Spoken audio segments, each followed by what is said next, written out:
Bartering. It's a common topic of conversation amongst preppers and survivalists and doomsday prophesists. The idea is that when government currency no longer means anything, what can you offer to somebody else to get something that they might have that you might need, and vice versa? There's a lot of conversations on this topic about what would make good barter items to keep on hand. So I decided to make a video about this and list 20 or so of the items that I think are the most obvious and maybe not so obvious items that I think you would do pretty well with in a barter scenario. Now, I'll qualify all of this by saying that I don't tend to stock up on a lot of things specifically for the purpose of bartering. Mostly I like to stock up on items that I'll find useful. But there's always that possibility that I end up stocking way more of something that I could possibly need.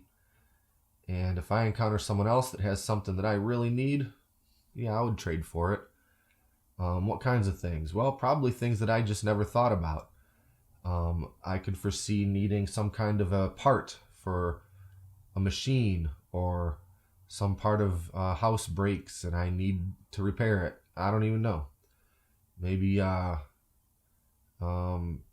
generator needs a new carburetor and someone else just happens to have a carburetor that they're willing to part with in exchange for something.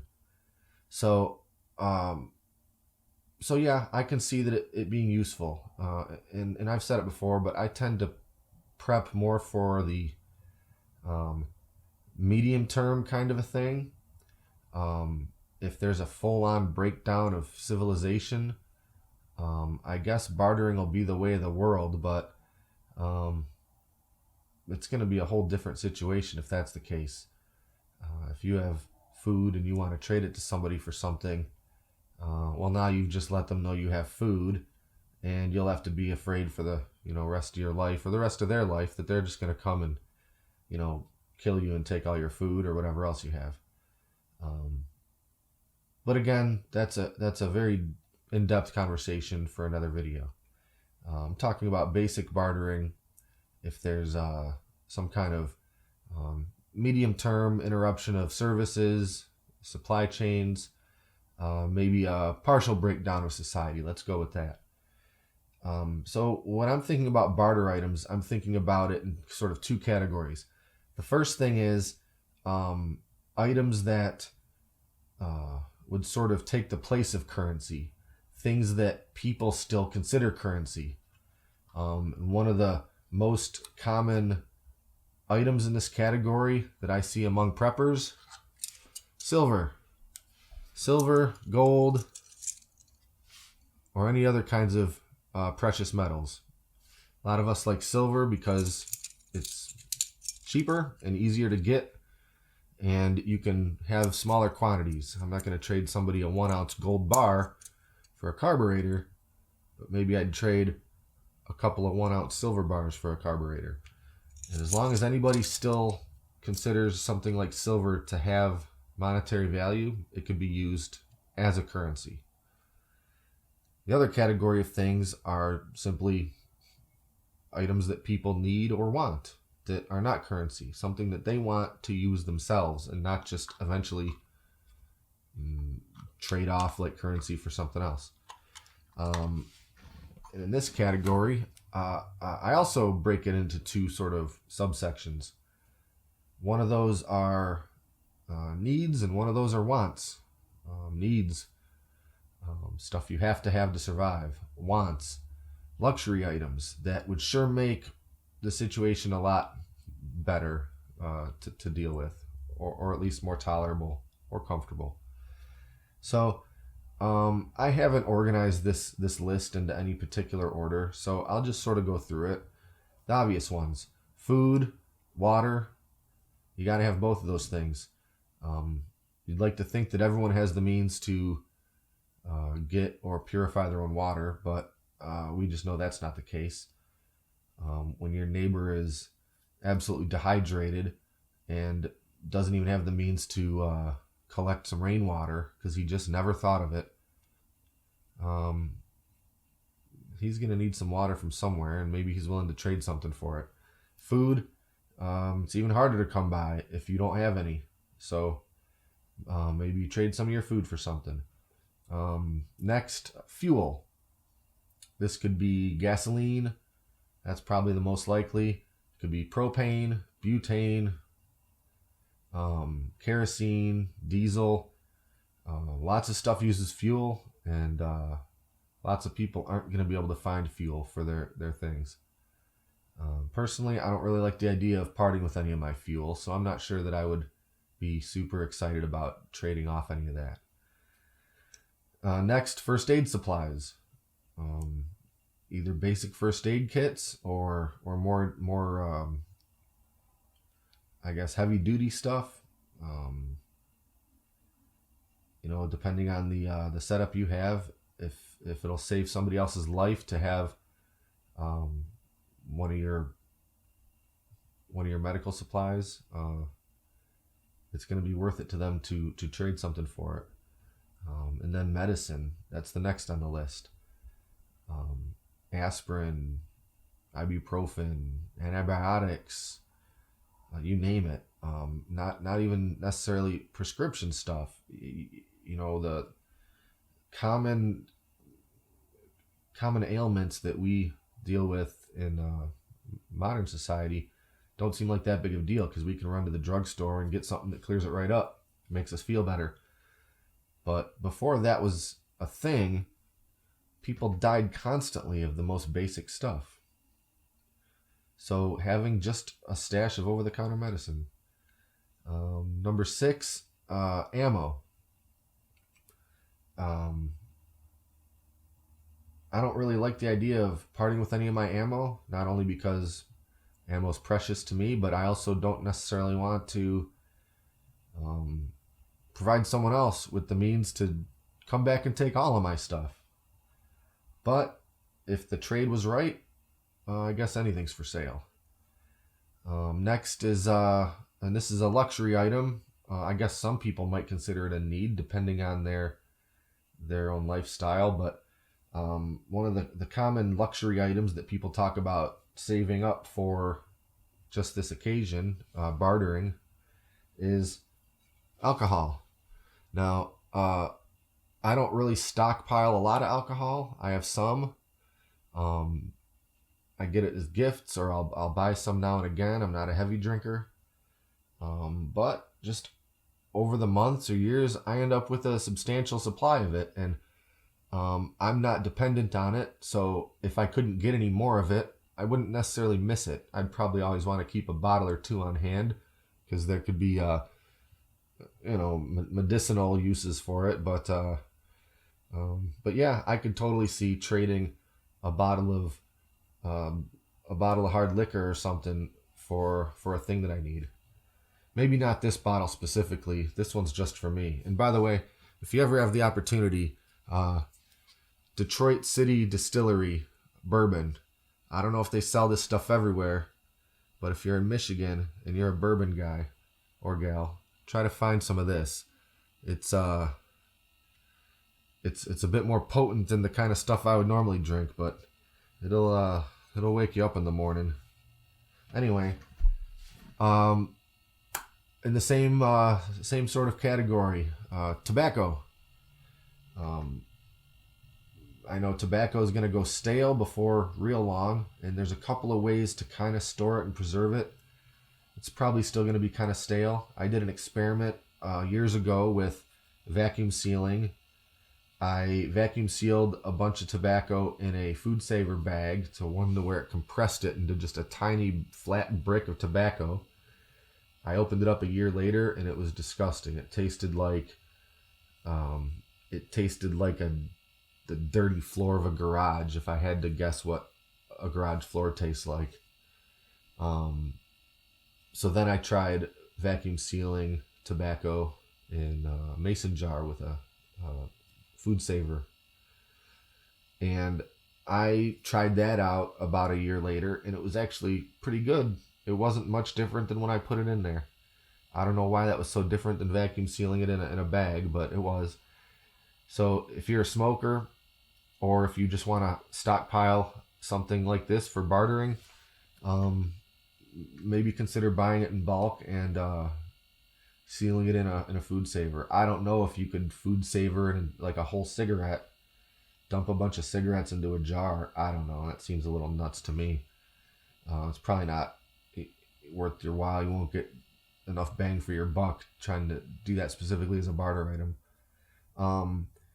The next one I don't really dabble in, but a lot of people do, and it's becoming more and more legal to do so. It just was made legal in Michigan, and that's marijuana. If you have the means to grow or store marijuana, I bet you will have yourself a lucrative barter right there, for medicinal and recreational purposes. Next, coffee. It's an obvious one, especially somebody who's a caffeine addict. They might be willing to part with something pretty decent for some coffee, but even if not, everyone likes a cup of coffee, and it'll probably feel like quite the luxury after a little while. Next on the list, batteries. People don't store enough batteries, and you can use them up quick when that's your primary power source. I have a lot of batteries on hand. I don't really love the idea of trading any of them off, but I guess I'd consider it depending on the trade. This one I think is overlooked constantly, and that's toilet paper. Toilet paper sucks to stockpile because it's big, and it's not square. It doesn't stack well, and the individual rolls are sort of flimsy. They squish. You can't stack a ton of it on top of each other. You can stack some, but you don't want to get too heavy. It's susceptible to being damaged by moisture, by even dry rot, by pests. I think a mouse would love to burrow into the center of a giant stash of toilet paper. And not only that, most people don't even think to store more than a couple weeks worth. You just go to Costco and buy another giant flat of it. Something that I've done, and I've been meaning to do more of, is storing toilet paper rolls inside of very wide PVC tubes with a cap at either end. If you have a place to jam a bunch of these PVC tubes that are out of the way, it works pretty well. You're just going to need a bunch of PVC tubes. If I did it over again, I probably would have just gone with some sort of airtight, like Rubbermaid containers. They might just be able to stack easier and access a little easier, but whatever. Toilet paper. Next, clothing or warm weather gear in general. Cold weather gear. Coats, hats, gloves, even blankets. If somebody's on the move, if somebody's not at their home, they couldn't stay at their home, there's only so much they can bring with them. And maybe they have something with them that they'll trade you for a nice pair of gloves. Next is firewood. How many of your neighbors have enough firewood to last them through a winter? I bet it's approximately zero neighbors. If trading something that's precious to them is worth staying alive for the next few nights, maybe a firewood trade is in order. Hygiene products, soap, toothpaste, some things I'm sure people are just going to do without, like deodorant and fancy shampoos, but sanitation is important. So people are going to need the basics, the bare minimum. Not to mention feminine hygiene products. Those will probably be worth their weight in gold, or at least silver. And then also laundry soap. You can wash clothes without laundry soap, but it's sure nicer to use laundry soap. Once your clothes are about a week in, they're going to start smelling pretty foul. And that's not just unpleasant, but it's also bad hygiene. You're going to have a lot of bacteria just sitting against you and your sweat and your clothes. So laundry soap. Like I said, these are in no particular order for me. I would probably have put this one way higher up on the list, and that's pet food. Um, there's a few people in my life that are more important to me than anything. After that, there's my dog. And my dog is more important to me than anybody else on planet Earth that doesn't fall into that first list of people that I love. And honestly, she's probably about tied with most of them. So after I eat, my dog's eating. So would I be that willing to give up my pet food stash? Well, probably not. And a dog can live by eating people food, but it's not as good. It's not as good for them. The dog food from a company has all the proper things that a dog's supposed to have, the bone meal and all that different stuff. But I could see it being a barter item if somebody has a bunch of pet food, but they don't have any pets anymore. I would trade them for something. Next is tools. This could be tools of any sort. It could be basic hand tools, ratchet sets, sockets, anything. It could be more specific tools, hunting tools, cutlery, just you name it. Tools for anything. Tools of any sort. If I have two and you don't have any, and that's the difference between you thriving or not, maybe you trade me something for that tool. Next is games or entertainment. Things are going to be boring for people in this day and age when there's no internet, no Wi-Fi, no electricity. When's the last time you went 2 hours without playing with a piece of electronic entertainment? Or your kids, for that matter. It's probably 5 minutes. So people are going to go a little nuts. So non-electronic games, card games, board games, maybe even electronic games, depending on someone's capability to power them. Mobile games, Sony PSPs or what have you. Next is light. That could be flashlights, candles, lanterns, light sources that people just don't think to stock up on because electricity is always flowing. And if it stops flowing, it usually comes back pretty quick. So a couple of flashlights will do. It doesn't cut it if the electricity is not going to come on for 3 months. Last on the list is parts. Any kind of parts. Car parts, appliance parts, generator parts. If someone has a machine or a thing and it breaks, and that thing is the difference between being comfortable or miserable or alive and not alive, I guarantee I'd be willing to trade something for a part that would get my generator running again. I mentioned that previously. So I don't necessarily think that I want to just stock up on old parts for stuff that I don't have anymore or that don't otherwise work. But other people might.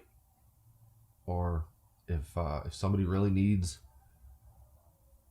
a carburetor from my lawnmower and I don't plan on mowing that lawn, if the price is right, I could trade that out to them, just as an example.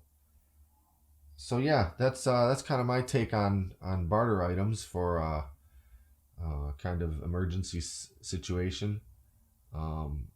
Well, let me know what you think. Have you thought up of any interesting or unusual barter items that you think would be quite the hot commodity when money no longer means that much and when stores are no longer a thing? I'd be interested to hear them. So that's it. Until next time, this is Great Lakes Prepping.